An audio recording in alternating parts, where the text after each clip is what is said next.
મીડિયાના માધ્યમથી આપ સૌને ખાતરી આપું છું કે તમે મને લોકસભાના સાંસદ તરીકે આશીર્વાદ આપશો તો આ દેશ બનાસકાંઠાની અંદર બહારના કોઈ દાદા થવા માંગે છે તો હું એમને કહેવા માંગુ છું કે અમારી હિન્દુ સંસ્કૃતિ પ્રમાણે અમે બે દાદાને માના છે, એક હરમન દાદાને માના છે ને એક ગણપતિ દાદાને માના છે.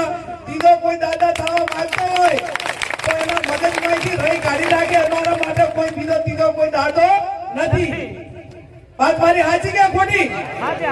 આપણે હરમન દાદા ગણપતિ દાદા બરોબર છે. ત્રીજો કોઈ દાદા થવા આવતો તેના મગજમાંથી રહી કાઢી નાખે કે બનાસકાંઠાની પ્રજા બીજા કોઈ દાદાને ચલાવી લેવાની નથી.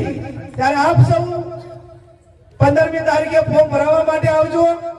હમણાં ભરતસિંહજી યાદ કરતા હતા કે બેન પેલું કહેજો કે આપણે કોઈ ચૂંટણી હોય ને ત્યારે ઉમેદવારો વોટ માંગવા જાય એટલે જવાબદાર આગેવાનો કરશનજીને કે બાપુજી બાવાને સરપંચને ગમે એને મળે, પાનાભાઈને કે શેતાજીને ગમે એને, તો એ પેલા શું કે થોડીક છટકવાની બારી રાખે.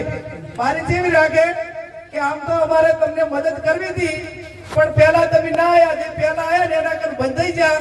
હવે અમે બોલીને બીજું બોલતા નથી એટલે હું તમારી પાસે પહેલી વખત આવી છું. સૌથી પહેલી ઉમેદવાર તમારી પાસે આવ્યું.